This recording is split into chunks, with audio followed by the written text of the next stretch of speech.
കൊടും ദുരന്തങ്ങളാണ് ഓരോ ദിവസവും കേട്ടുകൊണ്ടിരിക്കുന്നത്. വിദ്യാഭ്യാസത്തിലും ആരോഗ്യ സുരക്ഷയിലും സാമ്പത്തിക അഭിവൃദ്ധിയിലും സാമൂഹിക ഉന്നതിയിലും ഉയർന്നു നിൽക്കുന്നുവെന്ന് വിശ്വസിക്കപ്പെടുന്ന ഒരു സമൂഹത്തിൽ നടക്കുന്ന അതിക്രമങ്ങളും ആത്മഹത്യകളും കൊലപാതകങ്ങളും ഓരോ ദിവസവും കൂടിക്കൂടി വരികയാണ്. ആഴ്ചകൾക്ക് മുമ്പാണ് ഏറ്റുമാനൂരിൽ 2 പെൺകുട്ടികളെ കൂട്ടി യുവതി ട്രെയിനിനു മുന്നിൽ ചാടി ജീവനൊടുക്കിയത്. ഭർത്താവുമായുള്ള പ്രശ്നങ്ങളും ജോലി ലഭിക്കാതിരുന്നതിനുള്ള പ്രയാസങ്ങളുമാണ് ഈ കൂട്ട ആത്മഹത്യക്ക് പിന്നിലെന്ന് പറയപ്പെടുന്നു. ഇന്നലെ കൊല്ലത്തും കോട്ടയത്തും സമാനമായ വിധത്തിൽ 2 യുവതികൾ തങ്ങളുടെ പിഞ്ചുമക്കളുമായി ജീവനൊടുക്കിയ വാർത്ത പുറത്തു വന്നിരിക്കുകയാണ്. ഇതിനെ കൂട്ട ആത്മഹത്യയല്ല എന്നല്ല പറയേണ്ടത്. ഒരു ആത്മഹത്യയും 2 കൊലപാതകങ്ങൾ എന്ന് തന്നെയാണ് ഇതിൽ ഓരോ സംഭവങ്ങളെക്കുറിച്ചും പറയേണ്ടത്.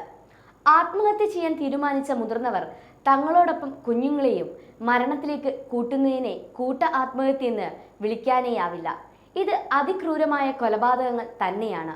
ജീവിതം കണ്ടു തുടങ്ങിയ പിഞ്ചുമക്കൾക്ക് മരണത്തെക്കുറിച്ച് ഒരിക്കലും ചിന്തിക്കാനാവില്ല. എന്തു കാരണങ്ങൾ കൊണ്ടാണെങ്കിലും അവരുടെ ജീവൻ എടുക്കുന്നത് ഒരു തരത്തിലും ന്യായീകരിക്കാനാവാത്ത കാര്യമാണ്. ഇത്തരം അതിദാരുണമായ സംഭവങ്ങൾ നടക്കുന്നത് നമ്മുടെ നാട്ടിലാണ്. എങ്ങനെയാണ് കേരളം ഇത്തരത്തിലേക്ക് മാറിയതെന്നതിനെക്കുറിച്ച് പൊതുസമൂഹവും ഭരണകൂടവും ഗൗരവമായി കാണുകയും കഴിയാവുന്ന പരിഹാര നടപടികൾ സ്വീകരിക്കുകയും വേണം. സ്വന്തം മാതാപിതാക്കളുടെ അടുത്തുപോലും കുഞ്ഞുങ്ങൾ സുരക്ഷിതരല്ലെന്നാണ് ഇന്നലെ കോട്ടയത്തും കൊല്ലത്തും മുൻപ് ഏറ്റുമാനൂരിലും നടന്ന ദാരുണ സംഭവങ്ങൾ വ്യക്തമാക്കുന്നത്.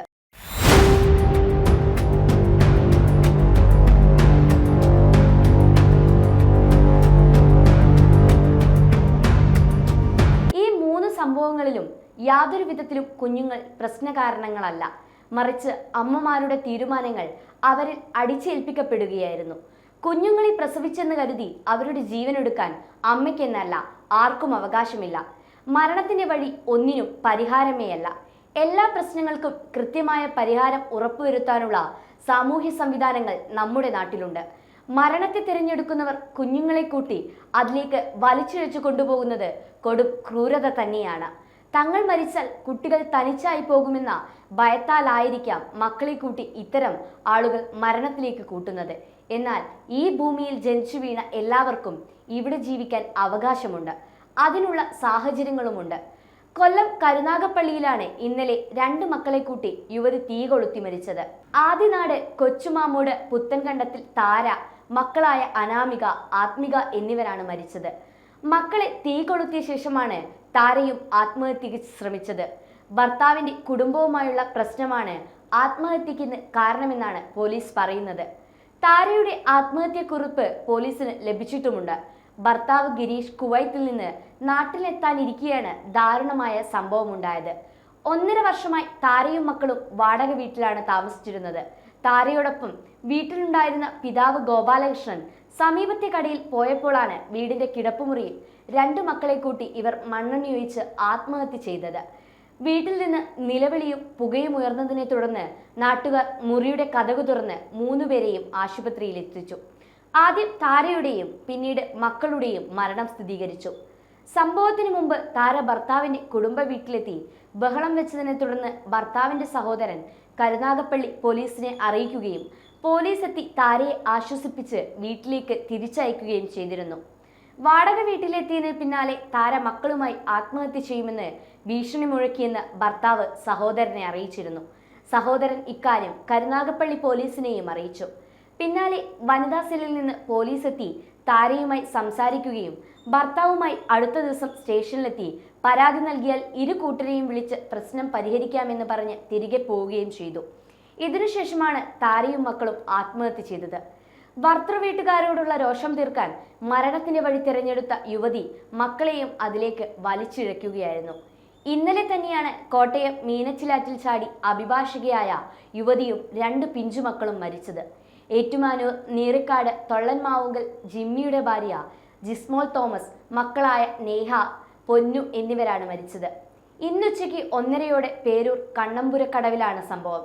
ഹൈക്കോടതിയിലും പാലായിലും അഭിഭാഷകയായി പ്രവർത്തിച്ചു വരികയായിരുന്നു ജിസ്മോൾ. മുത്തോലി പഞ്ചായത്ത് മുൻ അംഗമായിരുന്ന ജിസ്മോൾ പഞ്ചായത്ത് പ്രസിഡന്റായും പ്രവർത്തിച്ചിട്ടുണ്ട്. കോട്ടയം അയർക്കുന്നം റോഡിൽ സർവീസ് നടത്തുന്ന സ്വകാര്യ ബസിന്റെ ഉടമയാണ് യുവതിയുടെ ഭർത്താവ്. കാരിത്താസ് ആശുപത്രിയിലെ ഇലക്ട്രിക് എഞ്ചിനീയറുമാണ്. മൂത്തോലി ഗ്രാമപഞ്ചായത്ത് അംഗമായിരുന്ന അമ്മയുടെ അപകട മരണത്തോടെയാണ് ഉപതെരഞ്ഞെടുപ്പ് ജിസ്മോൾ മത്സരിച്ച് വിജയിച്ചത്. 2018 പഞ്ചായത്ത് അംഗമായി, 2019-20 കാലത്ത് പ്രസിഡന്റുമായി. ഈ കാലത്താണ് വിവാഹം നടന്നത്. തുടർന്ന് സജീവ രാഷ്ട്രീയ പ്രവർത്തനം അവസാനിപ്പിച്ച ജിസ്മോൾ പാലായിലും ഹൈക്കോടതിയിലും പ്രാക്ടീസ് ചെയ്തിരുന്നു. സഹോദരങ്ങൾ രണ്ടുപേരും UK-യിലാണ്. പിതാവ് തോമസ് മാർച്ച് അവസാനം UK-യിലേക്ക് പോയി. MLA ബിരുദധാരി. ഹൈക്കോടതിയിലും പാലാ കോടതിയിലും അഭിഭാഷക. മൂത്തോലി ഗ്രാമപഞ്ചായത്ത് മുൻ പ്രസിഡന്റ്. സാമ്പത്തിക ഭദ്രതയുള്ള കുടുംബം. 2 പിഞ്ചു കുട്ടികളുമായി മീനറ്റിലാച്ചിൽ ജീവനൊടുക്കിയ അഡ്വക്കേറ്റ് ജിസ്മോളുടെ കുടുംബ പശ്ചാത്തലം ഇതാണ്. ഇവരുടെ കുടുംബത്തിൽ ഗുരുതര പ്രശ്നങ്ങളൊന്നുമില്ലെന്നാണ് സമീപവാസികളും നാട്ടുകാരും പറയുന്നത്. പിന്നെ എന്തിനാണ് 1-4 വയസ്സ് പ്രായമുള്ള പെൺകുട്ടികളുമായി ഇവർ ജീവനൊടുക്കിയതെന്ന് അറിയാത്ത അവസ്ഥയാണ് നാട്ടുകാർക്കും. ആറ്റിൽ ചാടുന്നതിന് മുമ്പ് ഫാനിൽ തൂങ്ങാനും അണുനാശിനി കുടിക്കാനും ശ്രമിച്ചതിന്റെ അടയാളങ്ങളും കൈഞ്ഞരമ്പ് മുറിച്ചപ്പോഴുണ്ടായ രക്തക്കറയും വീട്ടിലെത്തി പരിശോധന നടത്തിയ പോലീസ് കണ്ടെത്തിയിരുന്നു. ജിസ്മോളും ഭർത്തൃമാതാവും തമ്മിൽ ചില അസ്വാരസ്യങ്ങൾ ഉണ്ടായിരുന്നതായും പറയുന്നുണ്ട്. എന്നാൽ ഇവരുടെ ഇടയിൽ ജീവനൊടുക്കാൻ മാത്രമുള്ള പ്രശ്നങ്ങളില്ലെന്നാണ് സംഭവമറിഞ്ഞ് സമീപവാസികൾ വ്യക്തമാക്കുന്നത്. സ്കൂട്ടറിൽ മക്കളുമായി എത്തിയ ജിസ്മോൾ മീനച്ചിലാറിന്റെ സംരക്ഷണ വേലി കടന്ന് ആഴം കൂടിയ അപകട മേഖലയായ പൊളിങ്കുന്ന് കടവിലേക്ക് ഇറങ്ങുകയായിരുന്നു. ഇവർ ഇറങ്ങിപ്പോകുന്നത് മറ്റാരും കണ്ടിരുന്നില്ല. ഉച്ചയ്ക്ക് ശേഷം ഏറ്റുമാനൂർ, പേരൂർ, കണ്ണമ്പുര കടവിലാണ് ഒഴുകിയെത്തുന്ന നിലയിൽ കുട്ടികളെ ആദ്യം കണ്ടത്. ഇതോടെ നാട്ടുകാർ ചേർന്ന് തിരച്ചിൽ നടത്തുകയായിരുന്നു.